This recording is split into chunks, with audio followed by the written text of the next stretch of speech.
With snow-clad mountains, picturesque valleys and serene lakes, Pakistan's scenic north is a paradise for the lovers of nature and those with a spirit for adventure. But NWFP's tourism industry, which was reeling because of the insurgency and militancy in the province, received a shattering blow from the October 8, 2005 earthquake. Because of the insurgency and militancy, of course, we have been very badly hit, and we estimated, the Sir Tourism Corporation estimated a loss of $50 million per year. And if you go and multiply this with the 8 years of insurgency, we have lost $400 million. And we have written to the federal government that we should be compensated. Since then, tourism has been the worst hit part of the economy. Now the provincial government appears to have woken up, and it is finally a keen interest in the revival of the tourism sector. The conference at Naran was held with that aim in mind and sought recommendations for the stakeholders for promotion of one's groomed industry. We have now approved 2 projects for Naran itself. Project number 1 is a chairlift facility from Naran to Saffron Maluk, and the other one is a water sports resort on the river Kunhar. And both these projects are going to cost us something like plus 1 billion rupees. Some of the delegates were of the view that the federal and the provincial governments should promote the country's tourism potential and also correct the prevailing misconception about the terrorism.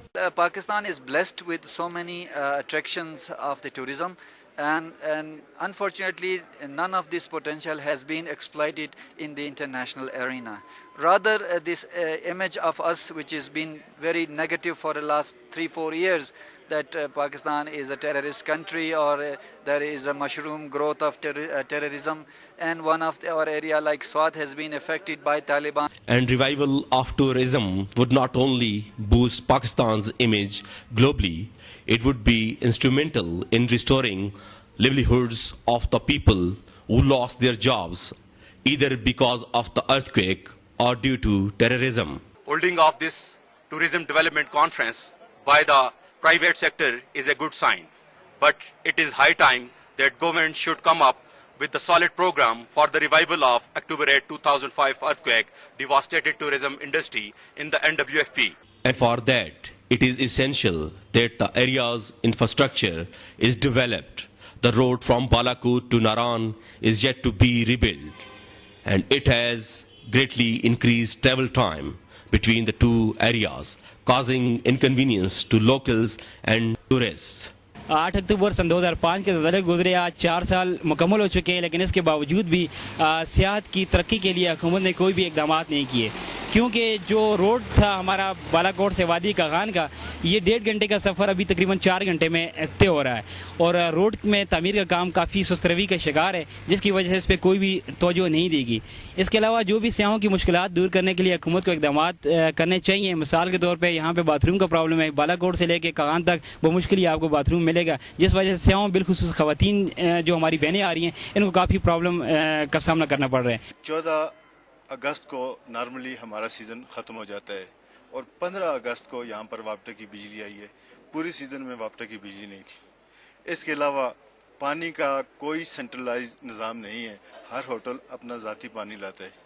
Post office अभी तक नारान में काम नहीं कर रहा है, और इसके अलावा रोड की जो पोजीशन है वो आप लोग आए हैं, आपके सामने है कि किस तरह लोग यहाँ तक पहुँचे। ये तो हमारी गवर्नमेंट की फैसिलिटीज़ हैं जो हमें मिल रही हैं, और दूसरी तरफ इनकम टैक्स वाले और दूसरे टैक्सेस वाले वो बार बार आते हैं, इस पोजीशन के बावजूद वो हमें यहाँ पे तंग करते हैं।